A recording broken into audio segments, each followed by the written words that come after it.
발자국TV의 진영수입니다. 코로나가 발생한 지 6개월이 지났는데 여러분 삶은 어떻습니까? 옛날보다 달라진 게 있습니까? 지금 많은 변화가 너무 많이 순식간에 일어나서 의향이 없지만은 그래도 사회는 변하고 발전하고 있습니다. 제가 부동산 업을 하면서 부동산이 안정돼야 하는 이유를 제 나름의 이유로 설명하겠습니다. 물론 이 지구상에 사람이 태어나면서 있고 없고 가지고 있고 없고에 따라서 많은 역사와 분쟁과 전쟁이 있었습니다. 그것은 부인할 수 없습니다. 왜냐하면 역사는 강자의 역사이기 때문입니다. 지금 불과 30년만 전만 해도 저희 나라도 보릿고개다 있지 않습니까? 먹고 살기가 그만큼 힘들었던 겁니다. 물론 공과 관은 있지만은 박정희 대통령 덕분에 그나마 대한민국의 한강을 기적에 이르렀지 않습니까? 지금 제가 생각하면 미국도 최경찰국 강대국이지만은 저희 초등학교 중학교 때만 해도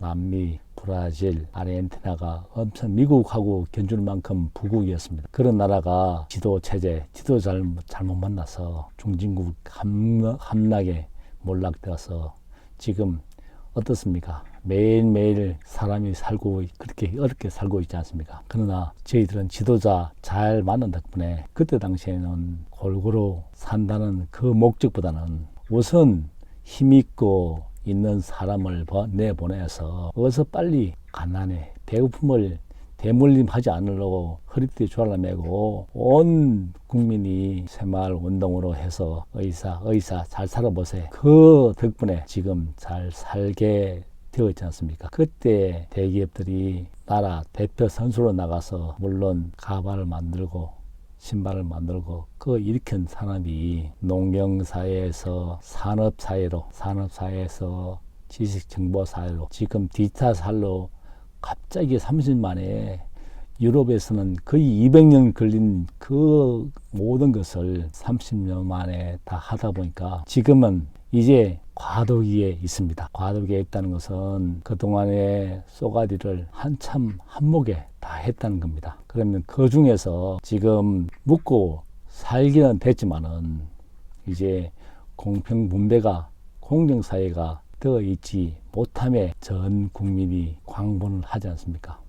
봐도 부동산 광분입니다. 앞에 가는 사람이 질서를 지키고 순서를 기다리고 했다 그러면 다행이지만은 대한민국 사회에서는 가지고 있는 기득권 세력들이 내로남불 자기가 하면은 놀면서고 남이 하면은 불륜이라고 내로남불에 빠지면서 이렇게 양극화가 심하게 되었습니다. 또 하나는 우리 국민성은 공짜라면 소도 잡아먹고 사촌이 땅을 사면 배 아프듯이 배 고픈 시대는 지났는데 배 아픈 것은 못 참는 것 같습니다. 왜냐하면 같은 친구 중에서 같이 못 살고 하면은 만나서 미래를 이야기하고 하지만은 갑자기 부모 잘 만나서 땅 모자로 인해서 졸부가 되고 신분 상승이 되면 또 배가 아파서 배 고픈 것보다는 배 아픈 그 시기를 지났습니다. 지금 부동산 대책을 보면서 지금 취득, 보유, 거래세 모든 세금으로 폭탄을 맞아서 부동산뿐 아니고 모든 산업이 초토화가 될 지경에 있습니다. 그러면서 제가 부동산을 하면서 물론 지금 어느 정권에서도 부동산의 자유로울 수는 없습니다. 왜냐하면 부동산이 가지고 있는 그 특성에 따라서 한 산업 어떻게 보면 성장이 왔다 갔다 하기 때문에 부동산을 가지고 장난을 그동안 많이 쳤습니다. 그러면 그 중에서 혜택을 본 사람이 국민들 10명 중에 한 2~3명은 부동산을 해서 재미를 본 사람이고 또 나머지는 다 같이 가면 재미를 보았는데 지금 시대가 바뀌었습니다. 이제는 옥석가리에 부동산도 접어들었고 있는 사람 없는 사람 아마 이 코로나 끝나면 없는 사람은 더 빈곤의 추락으로 몰락할 겁니다. 왜냐하면 가지고 있는 사람은 더 많은 재산을 가지고 있지만은 없는 사람은 지금 생존의 기로에 몰려 있습니다. 왜냐하면 최근에 방송에서 보듯이 어린 청소년 자살률 1위, 노인 자살률 1위, 지금 정문을 해도 OECD에서 자살률 1위입니다. 40분당 한 명이 목숨을 던집니다. 물론 목숨을 던지는 그 중에는 경제적인 이유, 기타 이유가 있지만은 어떻게 보면 내로남불, 배 고품에서 배 아픈 그 시기, 경쟁사에서 너무 지쳐가지고 이제는 전 국민이 정신병을 치료해야 될 그 지경에 있습니다. 거기다 코로나 사람도 못 만나지 하다 보니까 자기 순간적인 선택을 달리 하지 않습니까? 그러면 제가 부동산이 안정돼야 하는 이유가 뭐냐면은 앞에 지도층들이 딱 순서답게 기다리고 있으면 나도 언젠가는 열심히 하면은 서울에 집 한 채 살 수 있다는 그 희망과 기대. 온 국민이 서울에 살 필요는 없지 않습니까?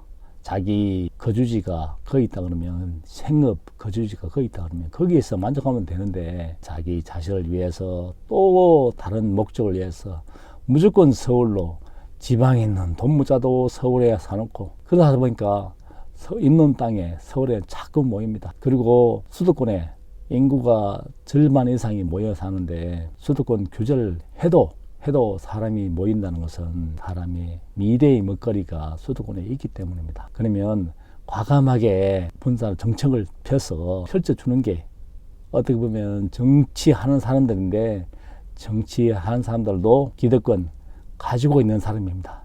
가지고 있는 사람인데 자기 살을 도려낸다? 지금 정권에서 엄청나게 노력하지만은 가지고 있는 사람과 가지고 있지 않는 사람과 기득권 크기는 어떻게 무서워 보이지 않습니까? 많은 시행착오를 겪었다 한들 한 번도 과거 청산을 제대로 못한 게 오늘 현실을 불렀습니다. 부동산 하면서 취득, 보유, 거래는 되도록끔 해야 되는데 지금 다 정책이 얼마 나와도 세금 때문에 다 버티는데 있는 사람이야 버틴다 하지만은 없는 사람들이야 버티지 못합니다. 그러면 집이 없는 사람은 더 힘들고 더 어렵습니다. 모든 걸 너그럽게 생각해서 거래는 터줘야지, 물건은 터줘야지 사람이 살 수 있습니다. 다 묶어 놓으면 언젠가는 뚝이 터지고 지금 정부에서 놀란 게 2030 세대들이 희망이 없으니까 너무 놀라가지고 부랴부랴 대책을 발표하는데 제가 볼 때는 한 가지입니다. 거래세는 해주고